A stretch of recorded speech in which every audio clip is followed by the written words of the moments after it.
Start eh.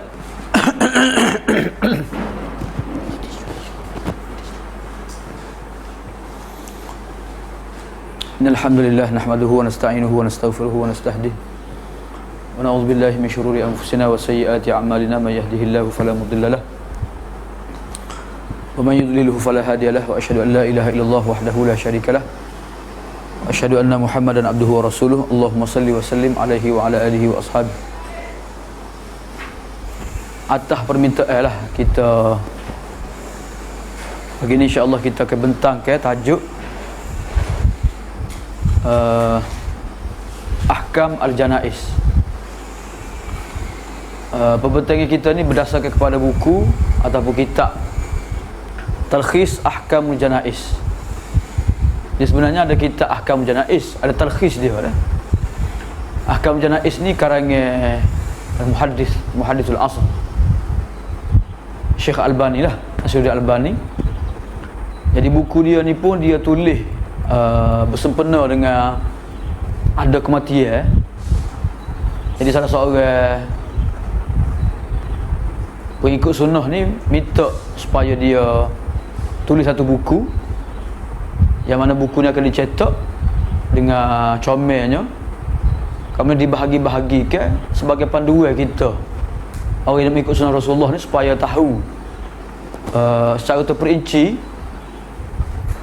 tentang macam mana pengurusan jenazah yang terbaik, supaya seluruh gerak kerja kita ni boleh pahala dan menempati sunnah Rasulullah sallallahu alaihi wasallam. Kalau sebenarnya ahkam janaiz dia nak ngajar dah 2 kali dia ngajar. Sekali anak khatam di surah Pasir Bekar tu. Bulan Pasir Bekar sekali. Lama kalah ngajar tu. Seminggu sekali ngajar, dekat setahun lebih kot ngajar baru habis.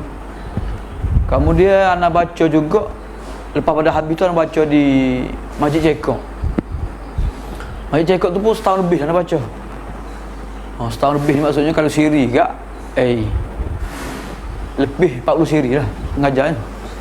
Cuma ada rekod ada tak rekod gitulah. Jadi hak kuliah tu kita ngajar sikit-sikit lah, ngajar 2 muka 3 muka semalam Jadi pagi ni kita nak ngajar secara intensif, secara ringkas dan secara cepat lah. Cuma ringkas cepat pun rasa tak boleh kurang daripada 4 jam, 2 kali buat lah insya-Allah ta'ala. Cuma sebelum kita nak mula ke buku ni, talkhis ni, buku ni lebih kurang muka surat dia ada 111 ni. 111 muka surat. Kalau dengan fahras dia 113. Fahras 2 muka. Kamu tolak dengan fahras tu 111 lah. 111 muka surat. 111 muka surat ni banyak kad lah tu. Dekat-dekat 55 lah. Apa anjir tu? 55 lah. 55 lah. 55 lah. 55 lah dah. Jadi kalau kita nak kira pengurusan jenazah ni sebenarnya banyak. Kalau sini tajuk dia semua sekali ada berapa sih? Ada 15 tajuk. Bahkan 17 tajuk semua sekali. 17 tajuk semua sekali lah, hafsah-hafsahnya. Cumanya hak mayuntafa'u bil mayyit dengan bid'ah janaiz itu buat tajuk. Sekat tajuk takziah saja 15 tajuk. Takziah. Jadi kita sekarang ni kita nak ambil mana so? Nak ambil semua ke? Ataupun kita nak ambil hak memang betul-betul pengurusan jenazah. Kalau nak kira depan tu dia panggil bukan jenazah lagi, pengurusan orang sakit dulu. Ma yajibu al-marid talqinul muhtadir ma al-hadirin ba'da mutihi. Start tajuk 1 dan 2 tu berkaitan dengan orang sakit dulu sebelum mati. Kemudian bawah tu dicapu tanggungjawab kaum kerabat si mati. Jadi hak pengurusan jenazah betul-betulnya tu muka surat apa tu? Ni muka surat 28 dah. Muka 10 tu. Ghuslul mayyit, takfinul mayyit, hamil janaiz jenazah wa tibauha, asal jenazah. 4 perkara tu dah. 4 perkara tu betul-betul pengurusan jenazahnya dah. Iaitu bermula dengan memandikan mayat, mengkafankan mayat, memikul dia mengiring jenazah, dan akhir sekali sembahyang jenazah lah. Dan mungkin salah lagi pekul bumi 14 tu. Pekul bumi jadi 4-5 perkara lah. Tu betul-betul jenazahnya dah. Jadi kalau kita nak fokus dalam pasal 4 jam ni, rasa cukup hang ni lah. Kita mulakan dengan ghusl mayyit dulu. Ghusl mayyit. Kemudian kita perhabis satu dulu. Kalau ada kesempatan lagi kita akan sambung lah. Kalau tak ada kesempatan sekatu lah. Ada. Jadi kita boleh muka surat 28. 28.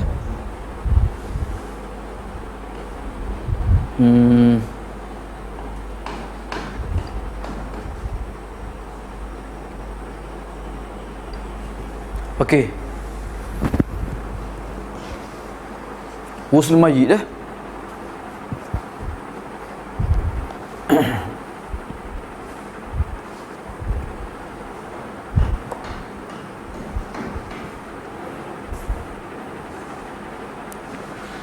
Tengok muka surat berapa? 28. Bermula dengan ghusl mayyit, memandikan mayat dah.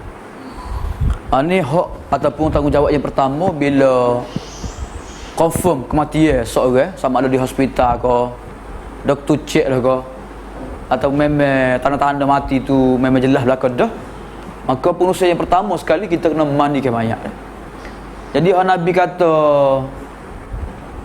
wattibaul janaiz tu hakul muslim al muslim, antara haknya ittibaul janaiz.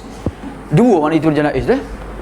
Ittibaul janaiz sama ada kita mengiringi mayat daripada rumah dia waktu turun ke masjid nak pergi ke kubur, ataupun ittibaul janaiz juga maksud dia nya ittiba maksudnya kita urus ke jenazah. Ittibaul janaiz ke banyak masyhur dalam hadis wattibaul janaiz hakul muslim al muslim.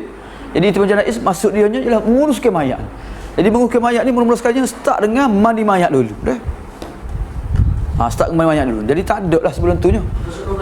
28. Jadi sebelum tu tak ada kata baca yasin ke lepas mati dak. Tak apa dia baca Quran dulu ke. Tak ada dah. Jadi bila pasti kematian kita cepat-cepat kena uruskan jenazah.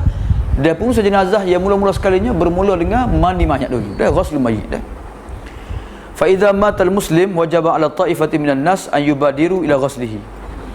Bila matinya seseorang muslim, maka wajib kepada sekumpulan manusia muslimin bersegera dah untuk memandikan mayat dah. Dalilnya boleh tengok muka surat masalah yang ke-17 dah. Muka surat belakang lah. Dalil wajibnya memandikan mayat itu Nabi sebut kepada orang muhrim dah. Bukan mahram ni muhrim. Muhrim maksudnya orang sedang ihram dah. Orang sedang ihram biar dipijak oleh untanya. Nabi kata igsiluhu bima'in wa sidrin. Mandikan dia dengan air bercampur dengan bidara, daun bidara. Jadi dia hadis ni panjang dah, hadis ni sebut dah sebelum ni. Jadi Nabi suruh mandi tu menunjukkan mandi tu hukumnya wajib dan perkara ni mesti disegerakan. Berkenaan dalil menyegerakan mandi tu disebut dah hadis sebelum ni. Cumanya yang kedua kita faham segera tu maksudnya perintah. Perintah dalam bahasa Arab ni menunjukkan segera. Tak. Kita suruh anak kita ambil air, dia ambil air. Tak. Ayah anak kita pun tidur kurung-kurung. Kita marahlah. Marah, panggil pula, marah dia. Anak kita apa marah lah. Ayah suruh ambil air. Dia kata tak apa ayah, malam ni kita boleh ambil air. Kak Arif boleh ambil air. Tak dah. Tu salah lah tu faham tu. Sebab suruh ambil air tu selalu lah maksudnya. Tak. Sebab Nabi selalu air. Jadi Nabi suruh pun suruh selalu dah, bukan suruh tangguh-tangguh dak lah. Jadi dengan perintah ni juga kita faham bahawa perintah Nabi ni supaya bersegera dah. Supaya kau pun gitu makna dia dah. Yang kedua, dalil yang kedua, Nabi pernah menyuruh supaya orang perempuan ni memandikan anaknya yang meninggal, iaitu Zainab radhiyallahu anha dah. Nabi kata igsilnaha thalathan au khamsan au sab'an au akthar min zalika. Mandikanlah dia Zainab tu 3 kali ataupun 5 kali ataupun 7 kali dah. Maksudnya Nabi suruh mandikan dia mengikut bilangan ganjil dah. Bilangan ganjil dah. Jadi hak wajibnya mandi lah. Cuma di sana ada lagi benda-benda lain lah sebelum mandi tu. Kena luruk dulu, kena pelembut-pelembut dia punya tulang-tulang dah. Seni-seni dia dulu. Kamu dia kena uruk-uruk dia punya perut dulu, buat najis-najis dulu, kena istinjak dia dulu. Kena pakai sarung tangan apa semua sekali dah, kena basuh dengan sabun. Kau tak sebut lah, tapi sebutnya mandi tu wajib dah. Mandi sekali dengan menghilangkan najis jika sekiranya ada pada si mayat sana. Nombor 9 dah. Jadi dua hadis kita faham sini. Satunya hadis Nabi suruh mandi orang ihram, orang muhrim. Yang kedua Nabi suruh mandi Zainab, menunjukkan mandi mayat ni hukumnya wajib sama lelaki-lelaki atau perempuan dah. Dah. Dia dua-dua ni balik dah. Jadi tak balik pun nak mandi wajib juga. Nak mandi juga nak mandi jenazah ni. Kita akan baca pada mungkin dari depan pandai ada sebut. Maksudnya budak ke, orang tua ke, lelaki ke perempuan, balik ke tak balik wajib dimandikan dah. Hatta orang lemah lain sekalipun. Jadi laga ke atau laut ke, walaupun basah dah, aku nak mandi semula. Tak payah mandi dengan basah dah. Mana baik ke dia dah. Pakai saja. Aku nak mandi juga dah. Nak mandi juga.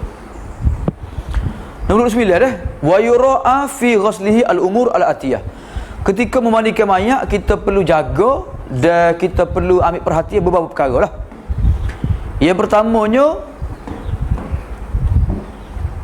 memandikannya 3 kali ataupun lebih dah, mengikut apa dia ijtihad ataupun pandangan orang mandi lah. Kalau air tak ada, sekali mandi pun cukup dah. Tapi kalau air ada, kuih-kuih 3 kali sunat dah. 3 kali ataupun lebih, 5 kali ataupun 7 kali sebagaimana Nabi anjurkan tadi lah. Yang kedua, hendaklah bilangan mandi saat ni bilangan yang ganjil dah. 3, 5, 7, dah 9, 11, semua sekali lah.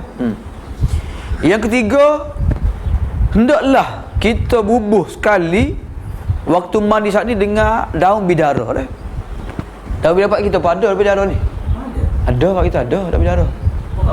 Dia biasanya masjid-masjid tanah, masjid-masjid umum tanah. Daun dia kecil-kecil ya. Daun dia kecil-kecil dah, berduri. Daun dia kita ambil daun dia, kita tumbuk, kita bubuh air. Sama ada air tu nak rebuh ke atau si rebuh ke ikutlah. Daun bidara dah. Biasanya ada masjid-masjid ada disipel. Dicampur dengan air bidara dah.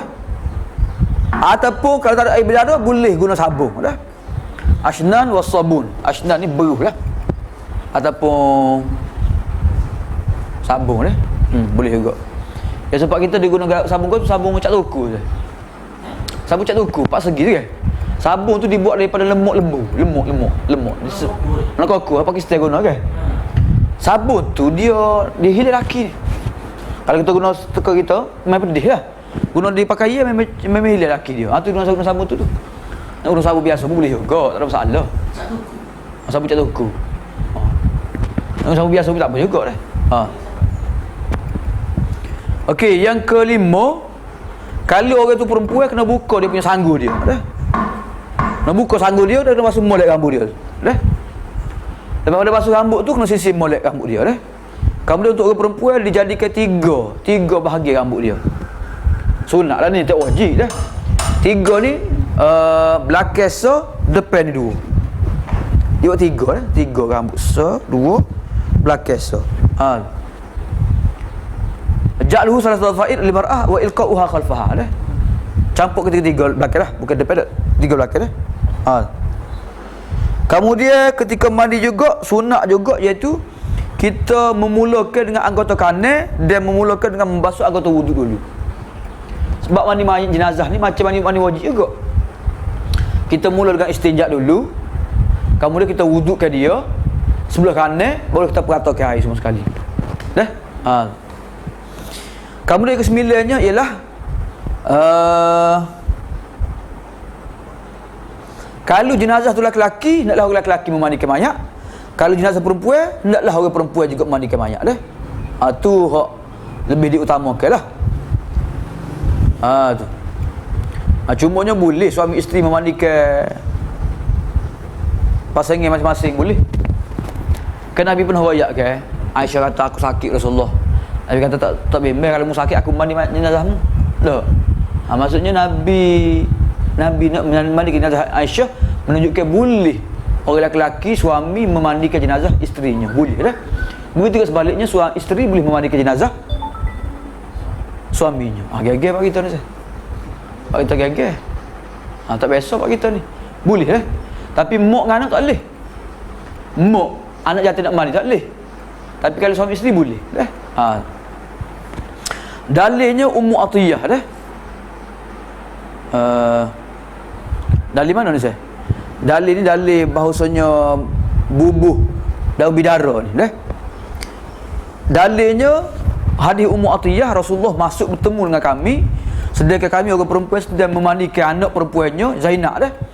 Dan Nabi pun pesan, irsilnaha thalathan aw khamsan aw sab'an aw akthar min zalika in ra'aitunna zalika. Qultu witran. Qala na'am dah. Bila Nabi masuk temu dengan Ummu Atiyah, Nabi kata mandikanlah Zainab itu 3 kali atau 5 kali atau 7 kali atau lebih dari itu lagi, kalau kamu melihat perlulah. Maka Ummu Atiyah tanya, wahai Rasulullah, bila ingin ganjil ke? Nabi kata ya dah, bila ingin ganjil. Dia hendaklah kamu bubuh pada akhir basuh hair saat ni, mandi saat ni, sedikit kafur dah. Bukan kapur tulis tu tak, kapur baru dia ada khusus lah kapur baru tu. Tujuan kapur baru ni ada riwayat kana, Allah alam. Kapur baru sekarang ni orang Thailand dia bubuh kapur baru pada ikan kembung. Nak suruh kerah ikan kembung tu, nak suruh teh lama tu, dia buka kapur baru. Dia awet kapur baru. Maksudnya kapur baru tu dia boleh menyebabkan jenazah ni di teh lah. Dia kuat sikit, so yang keduanya nak menghalau hasyarat dia panggil. Serangga-serangga tu menghalau serangga-serangga lah. Tujuan dia lah. Yang kedua, yang ketiganya bangun sedap tu, bangun dia tu. Jadi Nabi ada. Kita pergi tempat kedai pak pengusaha jenazah tu ada belakang. Dia komplit ada belakang, kapur baru ada. Semua belakang lah. Boleh metok lah. Fa in waja'alna fil akhirati kafuran aw syai' min kafur. Nabi kata jadikan basuh hair terakhir itu dengan campur kapur baru ataupun sedikit pada kapur baru dah. Kalau kamu sudah selesai, bagi tahu pada aku dah. Bila kami selesai mandi ke jenazah saat ni, Zainab saat ni, maka Nabi pun bui tali pinggir dia. Tali pinggir Nabi kepada perempuan saat ni. Nabi kata asyirnaha iyyahu. Letakkanlah pada tubuh Zainab tu. Ni tabarruklah bi asarin Nabi ni. Jangan kita ambil tali pinggir kita pula. Ambil tali pinggir kita tak itu. Tak ada berkat-berkat apa kita, hak Nabi sajalah. Ni tabarruk dengan Nabi lah. Jadi Nabi suruh letak ke tali pinggir dia pada tubuh Zainab kerana tabarrukan dah. Dia katanya Ummu Atiyah, kami sikat rambut dia 3 ikatan. 3 kurun ni tanduk saya. 3 belah lah rambut dia tu. Dari lain kata kami buka mereka rambut dia dan mandikan dia. Kemudian kami belah balik dua kaki kanan, kemudian depan dah. Kami campur ke belakang dah. Kemudian Nabi sebut pesan kepada kami, ibda'na bima yaminiha. Mulakanlah mandi jenazah saat ni dengan sebelah anggota kanan dia tempat wuduk dulu dah. Sebab itulah kita komokan dia, masukkan air hidung dia. Komo kan buat kan lah, gosok-gosok lah ni. Tak bukan masuk air masuk buruk pula lah. Jadi kita gonyol-gonyol sikit mulut dia, kemudian buat masuk air hidung sikit, kemudian basuh muka kanan kiri, tak, kemudian sampai kepala dia, kemudian kaki, kemudian teman dia. Okey, yang ke-10 lah, berkenaan mandi mayat lagi ni. An yaghsila bi khirqatin aw nahwiha. Kalau boleh guna sarung tangan. Khirqah ni kain buruk. Kita sarung kain buruk lah ni, sarung tangan ada kan. Guna sarung tangan lah. Guna sarung tangan, plastik ke getah ke ikutlah. Untuk an yaghsila bi khirqatin aw nahwiha tahta satil jismihi. Gunakan sarung tangan, kamu dia tutup jenazah saat ni waktu mandi dah. Selepas pada pecat tangga semua pakaian dia, tutup dengan kain dah. Jangan nipis sangat dah. Anda tengok dah orang mandi jenazah nipis sangat. Kain putih pula tu. Nipis sangat. Nampak jenazah kemalu tu dah. Aurat dia tak boleh dah. Tutup air dia orang meninggal dah pun kena jaga dah. Cari kain warna lah, kain batik ke, kain hok gelap ke dah, hok tebal sikit. Dia hok masuk tu pun orang terlibat saja. Tok siap, tok imej hok mandi mayat tu, kamu dia anak beranak dia sudahlah. Jangan masuk keluar lah. Tak boleh lah aurat mati tak aurat dah. Afa umyawani antuma. Bila nama apa? Abdul Maktum ke? Masuk di mari rumah Nabi, maka isteri Nabi pun nak buka aurat lah. Maka Nabi pun suruh dia tutup aurat. Nabi kata apa dia? Nabi kata apa? Tutup aurat. Nabi dia buta kan? Nabi kata dia buta, mu buta juga ke? Dah. Mu tak buta? Dah, mu tutup aurat dah. Jadi walaupun jadi orang mati ni mati dah, tak tengok kita dah. Tapi kita tak boleh nak tutup aurat lah. Dia kita nak hormati aurat dia. Dah. Sebab roh dia ada tu. Tak. Tahu dah roh dia situ kat mana, wallahu a'lam dalam barzah mana. Tapi tak boleh lah. Okey. Ni Ustaz. Ustaz lama puasa. Puasa. Okey. Jadi apa yang kita sebut saat ni maksudnya menggunakan sarung tangan, menggunakan tutup jenazah saat ni amalan dilakukan zaman Nabi sallallahu alaihi wasallam dah. Okey, yang khususnya sebagaimana disebut oleh hadis Aisyah lah, bila mereka nak mandikan Nabi SAW, mereka kata wallahi ma nadri, kami tak tahu, demi Allah, sama ada kami nak tanggalkan pakaian Nabi ke tak, sebagaimana kami tanggalkan pakaian-pakaian lain. Maksud zaman Nabi dulu memang tanggalkan pakaian semua sekali, lepas tutup kain pula, ataupun kami mandikan Nabi dengan pakaian dia gitu dah. Bila mereka duk berselisih faham, maka Tuhan campurkan mereka ni ngatuk belaka, tidur belaka, sehingga semua sekali tu dah sengguk, tidur belaka dah. Tiba-tiba ada di ceruk rumah tu ada orang kecek seorang dah. Mereka tak tahu siapa dia. Hendaklah kamu memandikan Nabi dengan pakaiannya dah. Ni Tuhan ilhamkan mereka atau malaikat keluar suara dah, mandikan Nabi dengan pakaian, jangan tanggalkan pakaian dia dah. Lalu mereka memandikan Nabi dengan pakaian Nabi sendiri dah. Nabi masih pakai jubah lagi lah. Jadi Nabi sajalah. Jadi orang lainnya mereka tanggalkan pakaian, mereka tutup dengan kain dah. Ya subun al-ma', mereka cucu air atas jubah Nabi dan mereka menggosok-gosokkan dengan jubah Nabi lah. Bukan dengan tangan mereka dah. Aisyah kata, "Law istakbaltu min amri mastadbartu ma ghasalahu illa nisa'u." Kalaulah aku boleh hundur balik, boleh revive balik, aku tidak akan ulang apa hak berlaku dah, dan hanya memandikan Nabi, isteri-isteri Nabi sahaja. Tapi mandikan Nabi bukan isteri Nabi lah ni. Ali, 2-3 orang sepupu dia kan. Apa dia, Abbas, saudara dia dah. Jadi Aisyah sendiri bercerita kalau boleh dia nak mandi Nabi, tapi qadar Allah orang lain mandi Nabi dah. Jadi Tuhan takdirkan untuk Nabi tu terbaik dah. Jadi boleh orang nak mandi Nabi pun dia isteri Nabi boleh mandi juga, tapi Tuhan takdirkan orang lelaki mandi tu mana tu terbaik sekali. Okey, yang ke sebelah dah. Tujuan tutup dengan kain saat ni dan menggunakan sarung tangan saat ni supaya apa? Supaya pertama tak nampak aurat, yang kedua tidak menyentuh aurat. Dah? Kalau sentuh pun sentuh dengan berlapik lah, terpaksa lah. Dan aurat laki-laki bermula pada pusat sehingga lutut, mengikut pendapat yang sahih lah. Nabi sebut ma baina surah wa rukbah auratun. Dan dalam hadis lain Nabi sebut al-fakhidhu aurah. Apa dia, pohon itu aurat dah.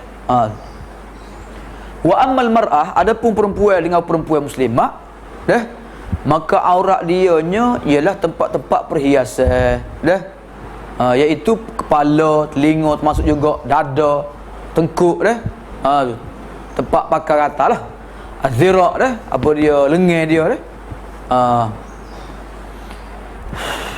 kaki dia, apa dia, tempat dia pakai apa dah, pakai sarung gelang kaki. Jadi maka aurat berlaku lah. Tidak harus melihat dan menyentuhnya kecuali mahram sendiri ataupun sama-sama perempuan lah. Jadi Tuhan sebut dalam berkenaan aurat perempuan ni, wala yubdina zinatahunna illa ma dhahara minha. Dia sebut aurat ni maksudnya waktu mandi tu tak boleh tengok lah orang lainnya.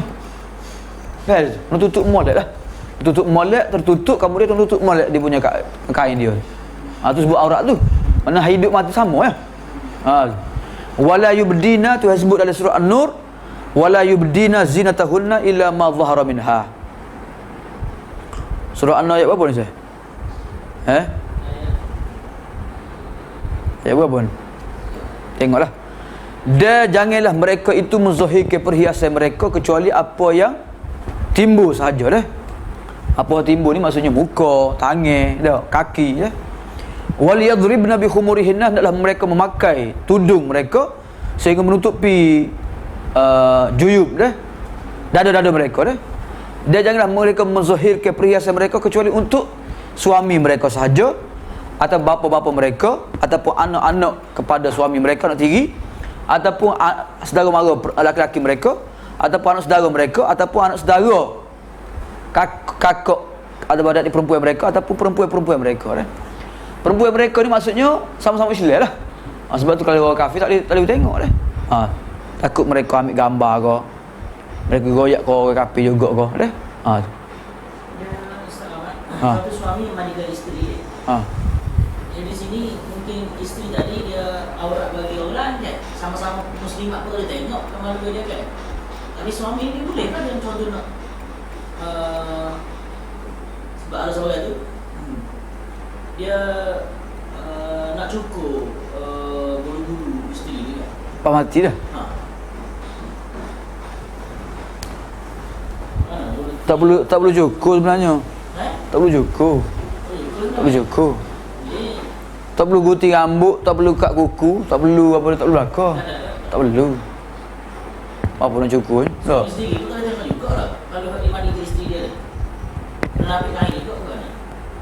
Waktu hidup dia tengok. Waktu mati tahu mati. Dia siapa dia bang ni, ada kes bang ni kan di Mesir sekali aku. Pasal ni lah. Pasal kematian lah. Boleh kau tidak seorang suami menyetubuhi isteri dia lepas dia mati? Menyetubuhi isteri dia lepas dia mati, boleh ke tidak?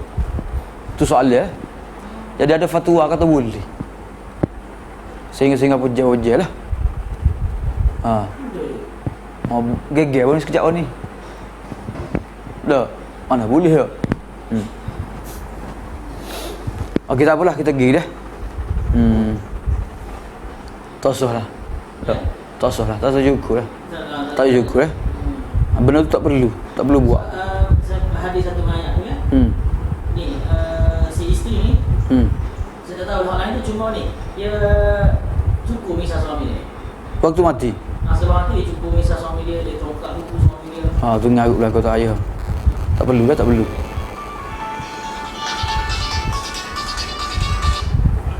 Ya.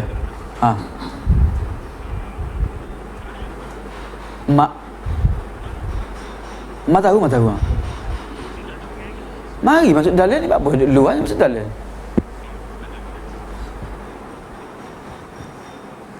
Okey.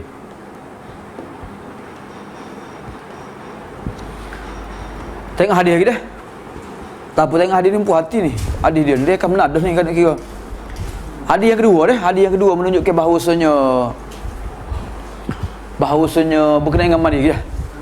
Bolehnya seorang isteri ataupun suami mandikan jenazah pasangan dia. Daripada Aisyah radhiyallahu anha, Aisyah kata Rasulullah kembali kepada rumah aku daripada jenazah di Baqi' tu. Sama ada Nabi sembahyang jenazah ataupun Nabi ziarah kubur lah. Maka waktu tu Nabi kata aku sakit kepala. Wa ana ajidu sudah. Aisyah kata aku sakit kepala dah. Sudah sakit kepala lah. Ni kepala dah.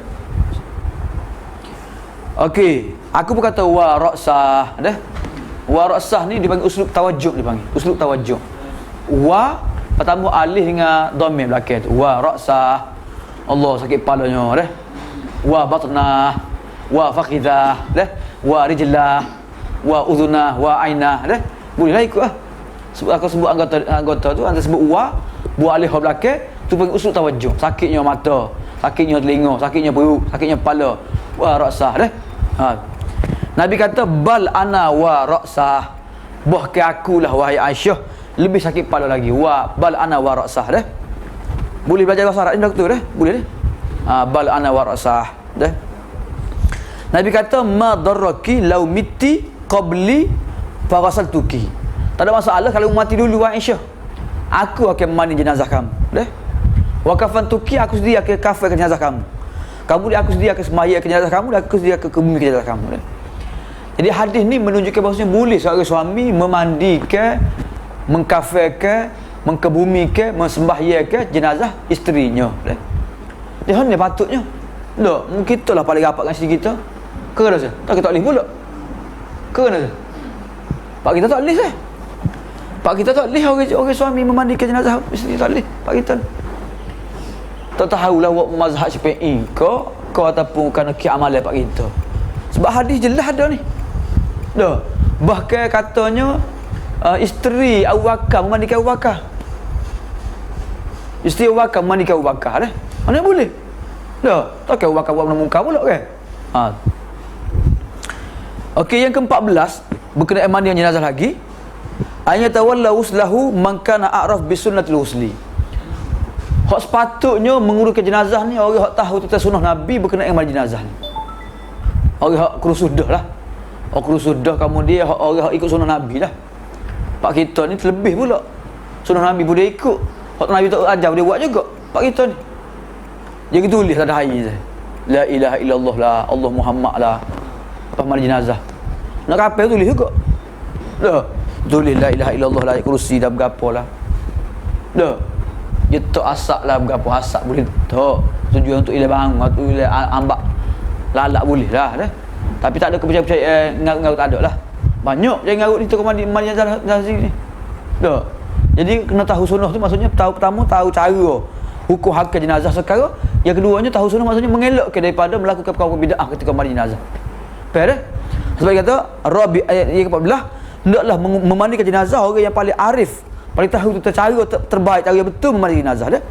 La siyama idza kana min ahlihi wa aqaribihi. Lebih-lebih lagi di kalangan kaum kerabatnya. Hak tu terbaiknya kaum kerabat sendiri mandi dah. Sebab tu kena ada keluarga kita hak pandai mandi jenazah sendiri. Kalau tak tak ada ke? Tak. Orang puai pun belajar juga mandi jenazah ni. Nanti nak tunggu orang mandi jenazah dulu. Oh kahwin tak ada sakit kau ni outstation kau klik anak dia kau. Hamba di sendiri dah payah kepada dia menjelaskan. Kau nak?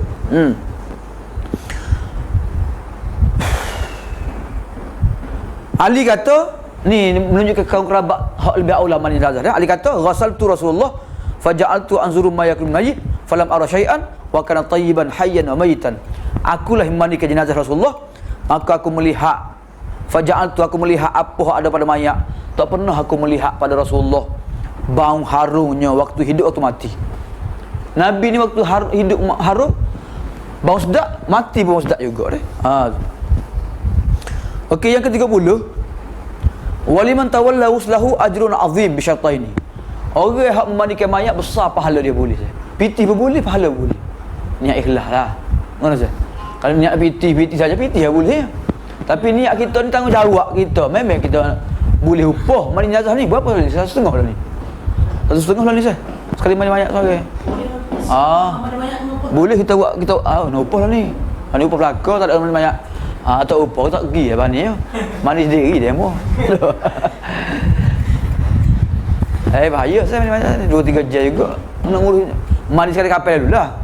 Mandi kapal dia komplit belaka lah. Jadi upah lah ni, upah.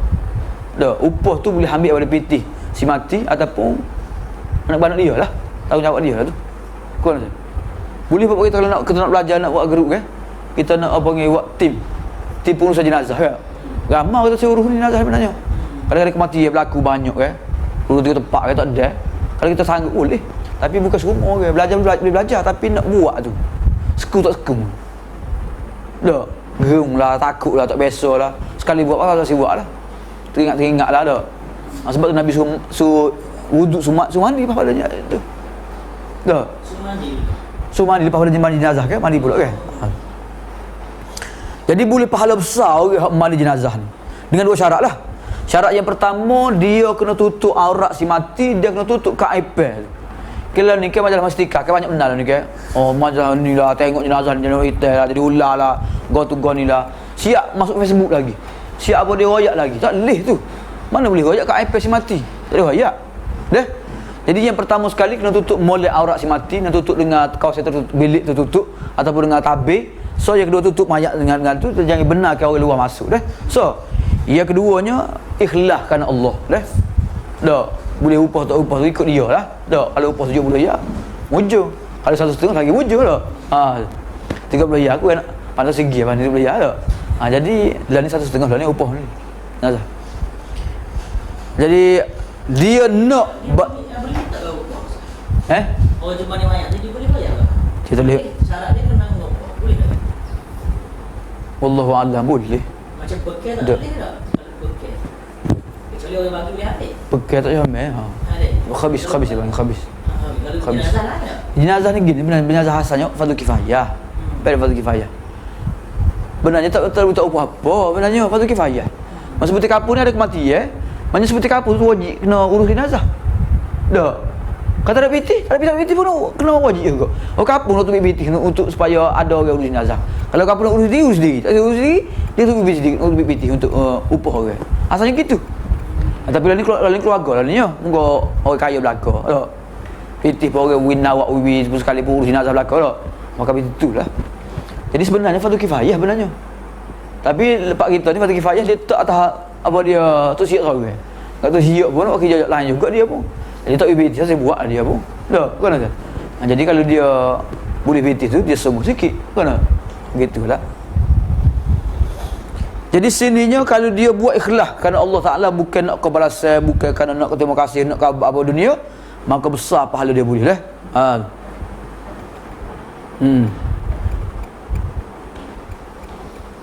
Okey, seterusnya dah. Hak tak perlu tu tinggal dulu. 31 dah. Dia disunatkan untuk orang mandikan mayat mandi selepas itu. Lepas waktu kita mandi mayat, kita mandi dah. Dah, nak ilai kurung kau. Bukan akan najis, tak najis mayat tu, tapi kalau sunat mandi dah. Man ghassala mayitan falyaghtasil wa man hamalahu falyatawadda. Sesiapa yang mandikan mayat, maka hendaklah dia mandi. Sesiapa yang memikul jenazah, maka hendaklah dia berwuduk dah. Jadi zahir surah hadis ni menunjukkan wajib dah. Cumanya ada hadis lain yang menunjukkan tidak wajib dah. Hadisnya iaitu laisa alaikum fi ghusli maitikum ghuslun idza ghasaltumuhu fa inna maitikum laisa binajisin. Tidaklah wajib kepada kamu mandi kerana memandikan mayat kamu. Kerana mayat kamu bukan najis apa dah. Fa hasbukum, ya cukup saja kamu membasuh tangan saja dah. Jadi hukum mandi saat ni sunat saja dah. Hadis yang keduanya Ibnu Umar kata kami mandikan mayat. Ada di kalangan kami yang mandi, ada di kalangan kami yang tidak mandi. Dah, tak wajib rasanya. Dah, digalakkan saja dah.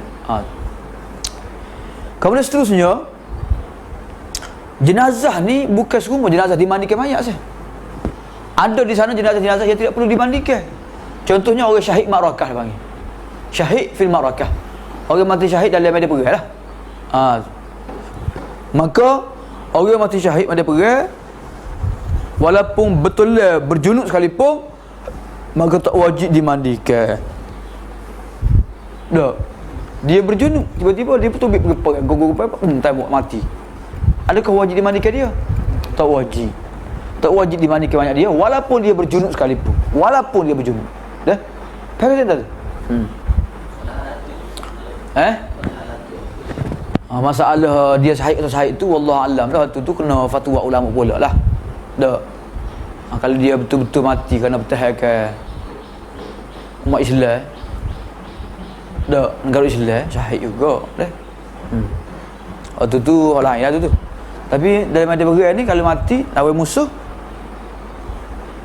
mati syahid lah. Tapi musuh tu musuh kafir lah. Sebab dalam tentera Islam ni pun dulu pun ada juga memerangi Khawarij, memerangi pokok buruh kan. Tu bukan syahid tu, bukan pada perang tu. Kita cuma perangi mereka kan. Ni pada perang betul. Palestin dengan lawan Hamas. Hamas lawan dah. Israel ke ataupun apa dia? Pokok Syria lawan dengan Pokok Bashar Assad ke. Dah. Jalan tu. Afghanistan lawan mereka ke. Dah. Ma'rakah dah. Okey. Dalil Nabi suruh ataupun larang kita mandi mayat ni, mayat orang syahid ni, Nabi kata idfanuhum fi dimaihim. Kebumikanlah mereka dengan darah-darah mereka. Kalau mandi tak ada darahnya. Faham? Tu. Yakni yaumul iaitu daripada Uhud walam yughasilhum. Nabi tidak memandikan mereka dan Nabi tak suruh sahabat-sahabat memandikan mereka. Faham tak? Dalam hadis lain Nabi kata ana syahidun ala haula. Aku menjadi saksi pada mereka itu. Lufuhum fi dimaihim. Bukuh mereka dan tutup mereka dengan kain-kain dari darah mereka kerana laisa jarihun yujrah illa jaa wajruhu yaumul qiyamah yudma. Tidak ada orang yang luka yang berdarah kecuali pada hari kiamat nanti darah dia masih ada lagi dah. Launuhu launul dam warihuhu rihul misk. Warna dia warna darah, dia bau kasturi dah.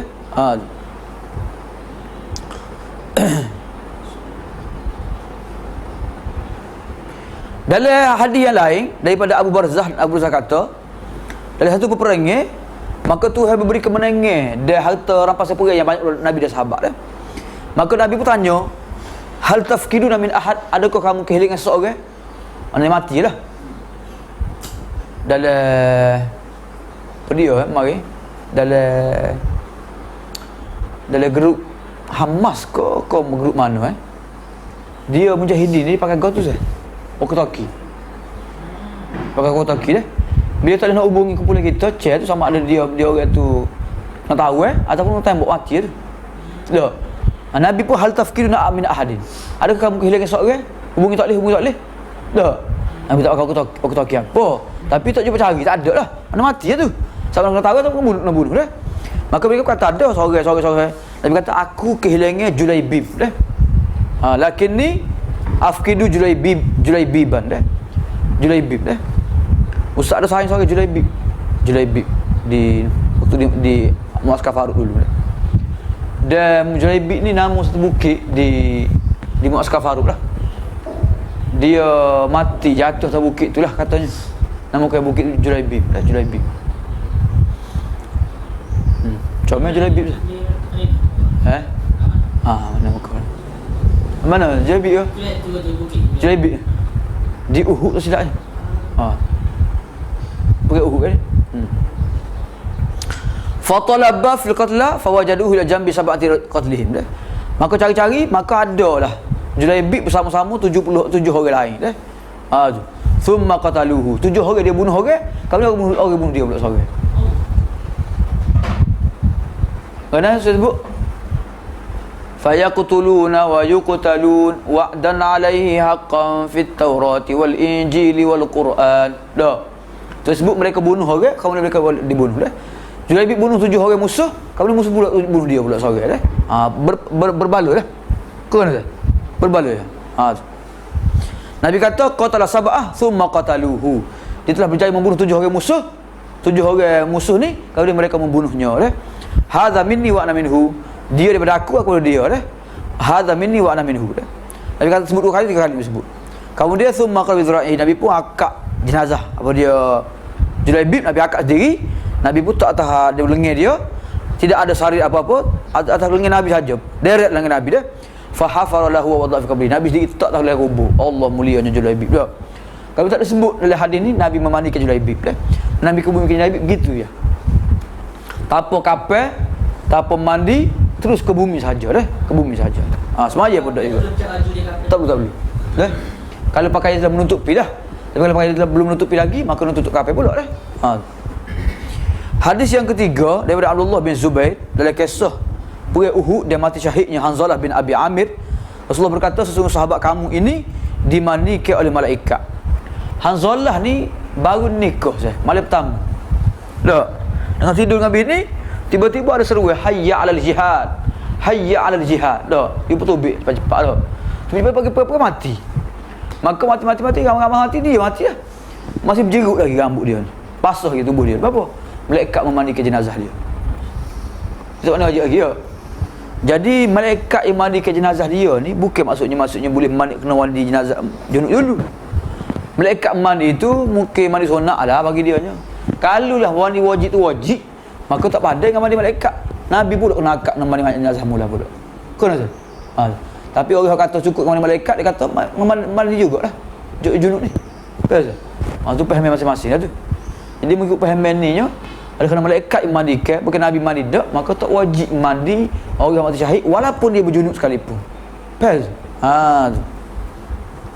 Nabi kata inna sahibakum hadza tagsiluhul malaikah fas'alu sahibatahu. Sesungguhnya sahabat kamu ni dimandikan malaikat. Mu tanya bini dia. Gapo dia buat malam syahid? Mu tanya bini dia. Bini dia, "Oh iya, aku tidur dengan suami aku ni. Kalau tidur tak ada mandi wajib lagi, kami pagi apa dia hayat al-jihad dah." Faham? Nabi suruh tanya bini dia. Faham tu dah? Mana nak kepastian lah maksudnya bukan suruh tanya. Tak, nak kepastian. Maksudnya maka isteri pada Hanzalah kata kharaja wa huwa junubun. Dia keluar daripada berjunub tak ada wajib lagi. Lamma sami al-hayah. Bila dia dengar bunyi kuda dah. Maka dia kata li zalika qatat malaikat. Sebab itulah malaikat memandikannya. Sebab itulah malaikat memandikannya. Kisah kata turun hujan kata dia tu. Sahih tak? Hanzalah. Turun hujan tu Dia sorang. dalam perenung, dalam perang Uhud, perang Badar kan. Turun hujan.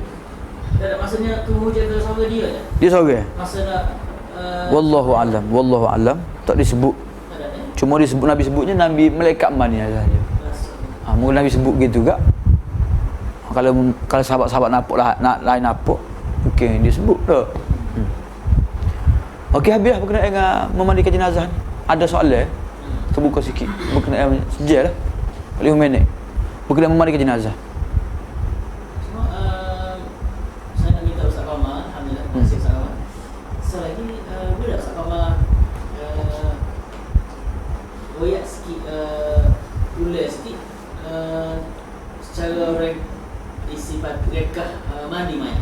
Cara mandi mayat lah. Contoh akad dia pergi masuk tandas. Okey. Lepas tu lapik dengan pasu tadi. Okey, itu cara memandikan jenazah lah. Hak wajib dan hak dituntut dah. Yang pertama sekalinya kita kena, lepas pada jenazah tu meninggal dah, kita kena pelembut ke dia punya ni. Sendi-sendi dia. Supaya mudah kita nak mandi dia waktu nak mandi lah. Kalau perlu ikat lah. Kalau mulut buka ke dah, atau kaki kekeng ke dah, ikat lutut dia. Biasa ikat sini lah, lutut so, dia ikat ibu jari so, dia ikat sini so, dia ikat sini so, sini so lah. Kemudian kita pelembut-pelembutkan lah. Kemudian kita tanggalkan semua pakaian-pakaian dia. Kita tutup dengan kain hak tebal sikit, hak warna gelap sikit. Kita pun akak dia tempat pemandian mayat jenazah lah. Tempat tinggi sikit lah, mudah mandi jenazah dah. Allah ni masjid-masjid dia belakang dah. Dia apa dia macam tak mandi jenazah dah. Biasanya tinggi sikit lah.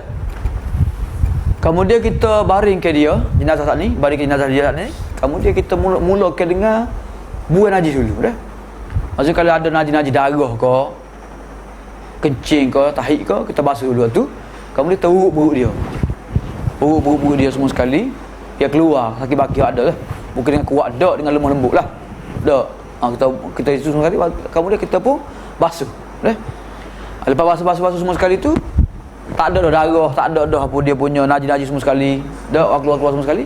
Barulah kita mulakan dengan wuduk ke dia lah.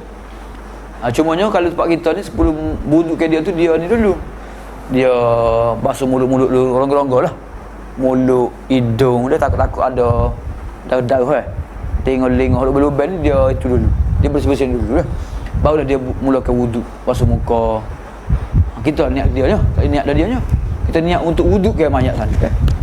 Kita basuh-basuh anggota wuduk dia, kemudian kita pun sirai sebelah kanan dah. Kemudian barulah sebelah kiri, balik-balik lah, balik semua sekali. Kalau orang perempuan, buka sanggu dia dulu, buka ikatan dia dulu. Jadi kalau orang lelaki ada pakaian dia tu, cicing ke gel ke, buat belakang lah. Tak kira orang perempuan pun sama lah, buat belakang lah. Tangan-tangan ke belakang. Mandi jenazah ni bukan Islam, mandi jenazah ni. Orang bukan Islam pun mandi jenazah ni. Tak tahu tak? Anak Islam ni mandi untuk dia mandi jenazah untuk dia lah. Mana jenazah juga. Anak pernah tengok cerita Tamir. Cerita Tamir ni, ayah dia ni memang orang jasa lah. Tapi anak dia tak ingat jasa dia. Dia merantau semua sekali. Akhirnya mati. Oh, geger kapung. Geger teriak-teriak macam Syiah dah teriak. Oh ya, tepuk-tepuk dada. Seperti kapung geger. Usung banyak. Oh, mari dah. Lepas tu dia pun mandi jenazah. Dia cokoh gitu mandi jenazah. Oh, itu mandi dong, mandi dong. Semua keluarga terdekat lah mandi. Tak boleh gitu lah, tak boleh terbuka gitu dah. Memang dia tutup aurat, tapi terbuka gitu tu, cokoh atas kursi gitu. Mana boleh dah. Jadi tak boleh lah. Dia gosong-gosong mari-mari tak boleh gitu dah. Kita orang Islam ni ada cara dia, kita tertutup dah. Lepas pada kita hilang apa dia punya najis-najis semua ni, kita pun basuh rongga-rongga, kita wuduk ke dia, basuh anggota sebelah kanan dulu, kemudian barulah kita basuh seluruh anggota dia lah. Jadi kena balik lah, kiri kanan tu kena balik lah. Biasanya ada nulung lah, so 2 orang 3 orang lah, 3 orang biasa nak akak dia tu, kiri kanan tu dah. Sebab itulah kalau papai dia tu, dia papai khusus dia jenazah ni, dia papai jari-jari gitu kan, supaya tak lekat najis tu, dia gila lu air pubu gila lu. Jadi kita nak guna sabun tu bila, nak guna apa dia, nak guna daun bialu tu bila, kapur tu bila dah. Jadi tengah-tengah tu boleh guna sabun, tengah-tengah tu boleh guna apa dia? Boleh guna apa dia? Sidir, daun campur dengan bidara.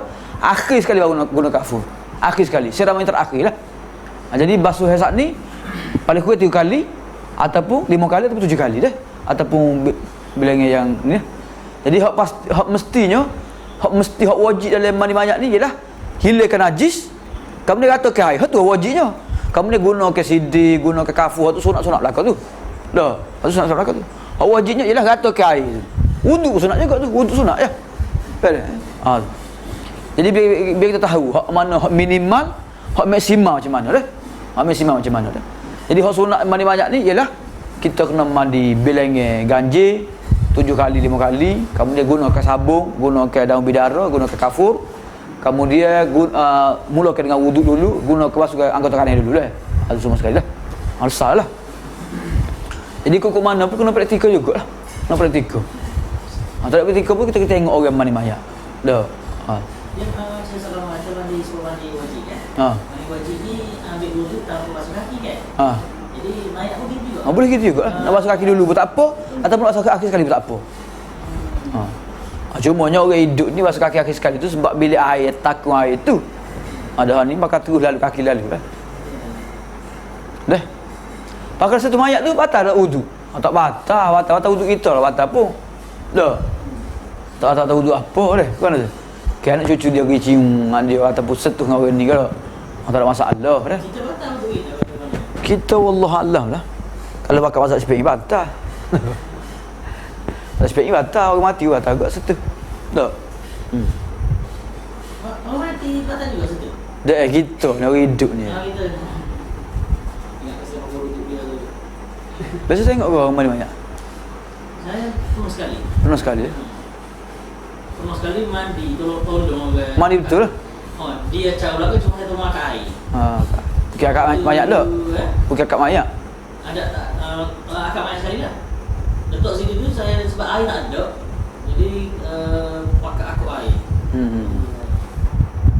Jadi masa saya akak tu dia dah tengok. Bila dia ambil dia tengok. Kita boleh ada sebenarnya CD-CD hok bergambar ke. Ditunjuk macam mana nak mandikan mayat. Itulah. Dah. Okey, kita masuk tajuk yang kedua pada pagi ni dah. Takfinul mayyit berkenaan dengan kafan mayat dah. Okey, so lagi mana nak tanya sikit. Okey, apabila kita keluarkan najis tu, kita wajib ke kena berusaha satu kata ke apa dia perut dia? Ke apa hak tubik saja? Nak tu satu kata kita tak tahu bagi dalil dah. Kita basuh tubik lah. Kita luruk secara lembut. Lepas tu kat kita takut-takut kalau kita tak urut, tengok mandi tubik mandi tubik. Jadi payah lah. Dia ada seorang tu dia saya tak tahu lah. Dia cerita saya dia kata dia upaya di lubang Lubang. Dia buka air dia lah. Tak tahu. Tak tahu saya tak tahu. Oh, berat boleh mulut lalu gitu juga. Kan boh tubik. Bukan dia. Oh, dahsyat. Oh, tu menyakiti mayat tu. Termasuk menyakiti mayat tu. Kalau dah benda tu kena buat gitu, mesti Nabi suruh cari pahit mana. Tak, gitu sah. Mana kita urut lembut tu, kita suruh tubik hak dekat-dekat nak keluar dah. Faham tak? Oh, kalau gitu macam cuci perut. Perut lembut kambing ke? Cuci perut, bubuh pahit tu, tubik. Memang kita cuci perut gitu. Tak betul gitu sah. Dah. Pertama sekali waktu tu khilaful adah. Sekarang yang keduanya menyakiti mayat. Dah. Kita disuruh supaya lurut mayat najis sikit tu supaya takut-takut terkeluar juga mayat najis tu. Tu saja. Dah. Kalau dalil tak tubik tahu mana nak tubik belakang berat ah. Dah. Dah. Boleh. Tapi mayat jenazah memang kena guna air banyak lah. Sebab najis apa semua kali ke. Kena guna air banyak lah. Ada soalan? Kata huruf tadi ke? Hak tali huruf lah. Tak ada huruf? Mandi gitu lah. Gitu. Mayat terhancur. Mayat tu apa dia lama. Pakai gitu lah. Yang ni mayat solat cuma dia tak apa dan ni dia Tak lega lah. Tak ada nak itu. Tak boleh nak apa pun begini lagi tangan dia. Sakit kan? Lama sangat lah. Masa soal Sekat-sekat boleh lah. Sekat-sekat boleh lah. Kalau kita tengok sini, pengurus jenazah ni mandi, kapal, semaya, ke bumi tak? Lebih orang hidup lah ni. Kita mandi, orang hidup mandi, orang mati mandi. Kita tidak kapal lah, tutup aurat maksudnya. Orang mati pun tutup aurat juga. Betul tak? Jadi sininya mengingatkan kita kepada tanggungjawab orang hidup lah. Ni teka kapal mayat, teka mati tutup aurat molek tak? Teka hidup buka aurat tak? Kalau orang Cina ataupun orang bukan Islam, Kristian lah, dia bukan sakat kapal je, dia pakai baju kuk je. Baju kuk pakai tas ya. Tak, pasal. Tu pakai dia. Angin. Kita pakai kapal gitu ya. Tengok. Selain pada ni, kalau kita guna sabun sidir kapur ni, boleh kalau guna spray ke, wangi. Wangi tu dia akhir pula belakang. Teko kapal. Kapal tu gapo dia boleh bubuh lah. Kita tengok yang mana, belakang sekali mana. Okey, wa ba'dal faraghi min ghusl mayyit yajibu takfinuhu li amri Nabi sallallahu alaihi wasallam bidzalika fi hadis al-muhrim alladhi waqasathu an-naqah. Selepas selesai memandikan mayat, maka wajib mengkafirkannya kerana Nabi suruh ketika mana menguruskan jenazah orang lelaki ihram, jadi pijak dia unta. Nabi kata wa kafinuhu, dia kafirkan dia, Okey, kafir ni nama tu lepak, kafir ni ataupun kain sama ada kain dia ataupun pitih belanjaan dia tu diambil daripada duit si mati walau lam yukhalifu ghairahu, kalau dia tinggal pitih tu dia tinggal tak, maka pitih tu dah guna-guna untuk pengurus jenazah dia lah.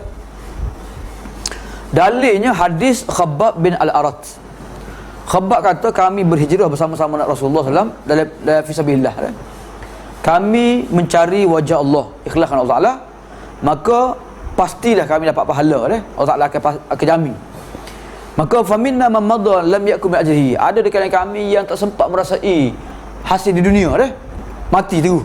Contohnya Mus'ab bin Umair, dia dibunuh pada perang Uhud, maka tidak ada apa-apa harta untuk dikafirkan dia kecuali namirah, sehelai kain selimut fakunna idza wada'naha, bila kami letak di kepala nampak kaki, letak dua kaki nampak kepala maka Rasulullah kata da'uha mimma yali ra'sahu, letakkan kain saat ni pada menutup kepalanya ghatu biha ra'sah, tutup kepalanya wa ja'alu, dah jadikan pada dua kakinya itu al-izkhir, umpu-umpu jadi tutup kepala dulu jadi wa minna man ainat dalam salatu fa huwa yahdabuha, ada dekat kami orang yang masuk ranum buahnya maka dia dapat merasainya. Faham tak? Maksud Nabi dulu pernah susah, pernah berjihad jadi sahabat yang mati awal tu juga hanya dapat pahala akhirat lah, tak dapat merasai nikmat dunia. Tapi sahabat-sahabat yang masih hidup lagi pada Nabi, mereka dapat merasai apa dia, alam 10,000 sebulan masuk free belaka, umur free, gazu free bahawa ya debuah. Ni hasil jihad dia lah. Ni barakatul jihad Jadi hadis ni macam mana Nabi suruh tutup juga dengan kain saat ni, menunjukkan bahawasanya kafir ni daripada perbelanjaan ataupun harta milik si mati lah. Kalau ada hak tu ya, hak tu. Tak disaka. Yang kedua, dalam pengusaha nak apa dia kafirkan mayat ni, wa yang bagi ayakul kafnu ta'ilan, hendaklah kain kafir tadi panjang dia luah tu muak tubuh jenazah ni. Sekarang saya nak tanya, saya lupa soalan saya. Baru-baru ni ada salah pokcik dia meninggal sini lah. Pokcik. Isteri seorang salah pokcik tu. Jadi apabila meninggal, bila ditanam isteri dia tu, dia tepus sebelah isteri tu kubur tu dia. Ditepus sia-sia. Kan? Soalannya boleh tidak boleh? Boleh. Tepus sia-sia, ada bayar semua. Upah dah orang gali ke apa? Boleh. Gali tu lain gali tu, tapi boleh lah. Sebab Nabi apa dia, sahabat-sahabat pun dikebumikan. Nama apa sahabat tu, Nabi sendiri kebumikan dia sebelah anak beranak dia. Boleh. Dia cuk lah. Boleh. Kalau orang kubur begitu, dia tahu keluarga ni dah. Keluarga mana ni? Hari ni sini, sini. Keluarga ni hari sini. Memang disunatkan, digalakkan kita kebumikan jenazah sekali satu tempat keluarga. Faham tak? Kecuk pun boleh lah. Kalau macam ni di Selangor ni, di Kuala Lumpur ni memang kena bayar dah. Memang kena bayar dah, gerai semua sekali dah. Tak apa, kita boleh asyik-asyik lah. Tak payah asyik-asyik lah. Tak apa. Cuma gali kubur tak sunat gali kubur tu. Cuma siap-siap awal tak apa. Tercuk awal. Tak suruh orang lain lah. Kalau orang mati pun tak ada lain tempat ni, pak kita dah. Kalau kita dah sini. Tak apa boleh. Dah. Maksud dalam tajuk bab dafan mana boleh. Abang ke bumi boleh. Saya tanya lalu takut tak ingat. Tak apa boleh. Ingat saya buat sini. Okey, yang ke-35, hendaklah kain kafan itu panjang dan lebar dah. Yang boleh menutupi. Lebar. Lebar panjang ni maksudnya panjang pada ukuran mayat lah. Lebar maksudnya boleh tutup gini. Tutup gitu kain. Faham tak? Kalau mayat duduk tengah juga kita tutup. Kalau tutup gitu tutup tu nampak lagi mayat tak boleh. Pendek panggil, dia lebar tak apa lebar besar. Sebab kain atas lain sikit. Dia panjang dia lebar. Tak? Dia kena 3 lah. Paling kurang 3 lah. Okey. 3 lah tu hok besar kali, hok kecil sikit. Apa dia boleh buat gitu? Boleh balut kan? Ataupun paling kurang besar belakang kau. 3 balut selah. Okey. Okey, dalilnya Nabi pernah berkhutbah dah. Katanya Jabir bin Abdullah, Nabi berkhutbah pada satu hari, Nabi bersebut seorang lelaki dah. Qubidha fa kufina fi kafnin ghairi ta'ilin. Dikafankan dengan kain kafan tak cukup. Tak. Waktu bila dia dikebumikan waktu malam, Nabi marahlah. Nabi marah dikebumikan lelaki waktu malam sehingga Nabi sembahyang dulu. Illa an yattar insa kecuali terpaksa dah. Tu. Dalam hadis Nabi larang kebumikan jenazah waktu malam. Kalau terpaksa dah. Nabi kata idza kafana ahadukum akhahu falyuhassin kafnahu. Besok kamu nak mengkafankan mayat saudaranya adalah dia memperelokkan kain kafannya. Memperelokkan kain kafan ni maksudnya dia Fadil. Maksud dia bukan maksud dia kena beli kain kafan mama ada. Ada setengah orang dia kata gini. Ada setengah orang dia kata kalau orang tu pakai baju mahal lah kain kafan dia. Kalau kain dia biasalah. Tak, bukan gitu. Falyuhassin kafnahu ni maksudnya kain hak selayut dengan dia lah. Faham tak? Bukan maksudnya kalau kaya gak, datuk gak, orang beli kain kafan mahal. Kain kotor mahal sekali. Tak gitu. Selayut dengan dia. Faham tak? Tidak buruk, tidak ni. Kau nak elok tu maksud dia bersih, dia tebal molek. Dia boleh muat untuk menutupi dia dah. Tu jawab oleh ulama lah. Dia sederhana lah. Bukan berbazir-bazir dak, bukan selah 1000 selah kau. Tak. 3 lah 3000. Ada bukan gitu dak dah. Ni mahal-mahal awak gede juga dah. Boleh kubur juga kan. Sebab tu zaman dulu dalam usul fiqh, dalam kitab usul fiqh dipanggil kafan cur. Kafan cur. Orang curi ke kapal. Ada zaman dulu. Nampak kan dia bubuh ke kapal mahal. Orang curi ke kapal dia tu. Orang masuk ke kapal orang jual pula. Kafan cur panggil dah. Jangan dah. Jadi masalahnya adakah dihukum kat tangan orang curi ke kapal? Hal yuqta. Ya. Dah, sariku al-kafan. Dah, curi kat tak kat. Memang berlaku sungguh lah. Tu kata kena gali kau hatu ke gali kau hatu orang curi gali kubur ambil go tu. Kubur Cina ke di belakang ke pitih berapa itu kan. Orang gali orang ambil. Dah. Kau nak balik. Sebab tu ada tunggu kubur dulu. Tunggu kubur tak takut gali, bukan tunggu kubur baca Yasin Quran tak. Kalau kita tunggu kubur dia kata kubur nak pahala. Orang yang tunggu kubur tak sebab takut orang gali balik tu. Faham tak? Benda ni berlaku di India benda tunggu kubur. Sebab tunggu kubur India dulu memang binatang buah banyak sangat gali itu. Jadi orang dia tunggu kubur tak sebab itu ni. Jadi balik bila masuk Islam kat kubur dia baca Quran. Kita baca Quran juga tak kubur. Tak pakai baju sak rokok pun. Kena sah. Jadi tunggu kubur tak perlu sebenarnya dah. Sebab kubur mayat dia kena dalam sikit. Dah, tu gak pastikan biar nak ada jagalah. Kalau di Mesir di Mesir rumah-rumah gini, kubur. Tak kira Mesir. Di rumah-rumah gini, bilik-bilik gini.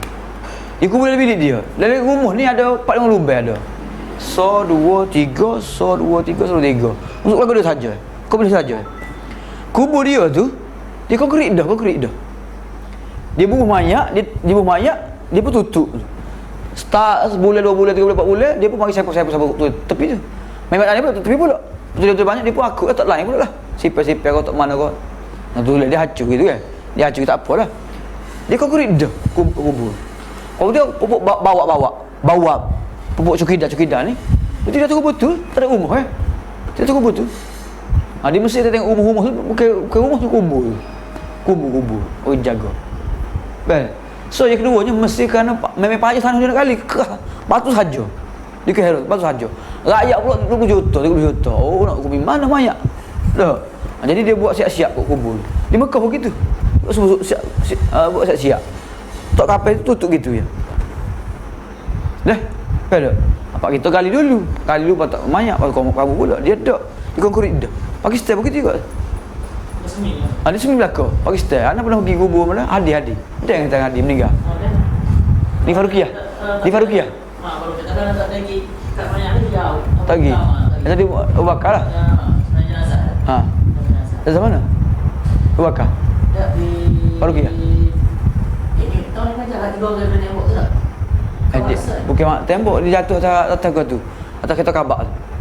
Oh, dia ada lagi. Besar. Ada lagi. Tahu? Mati ya? Dia sama-sama saja. Saja tu besar budak besar. Besar gitu dia. Anak dara Cik Rohim. Tu okey. Dia naik gua tu jatuh bong tu, jatuh kepala ni mati. Baru pergi ke saya? Baru Di mana sana? Ha. Sebelum anak kita tolak sana. Aku pergi sana lagi kejar kubur dia. Anak tak ada dia mati tu, siapa lagi kejar kubur dia. Tengok kubur dia tu. Okey. Jadi Nabi suruh kita memperelokkan kakak kafir dah. Bukan memperelokkan kafir masih beli mahal dah. Beli biasa tapi cuma bersih dan muak dan putih lah. Fa in daqal kafnu an dhalika wa lam yasar as-sabiq sutira bihi ra'su wa ma talam jasadihi. Kalau kain kafir tak cukup, maka tutup kepala dulu. Dah. Tu. Baki lagi tu boleh tutup dengan rumput kau atau seumpamanya lah. Kerana hari khabab tadi. Dah.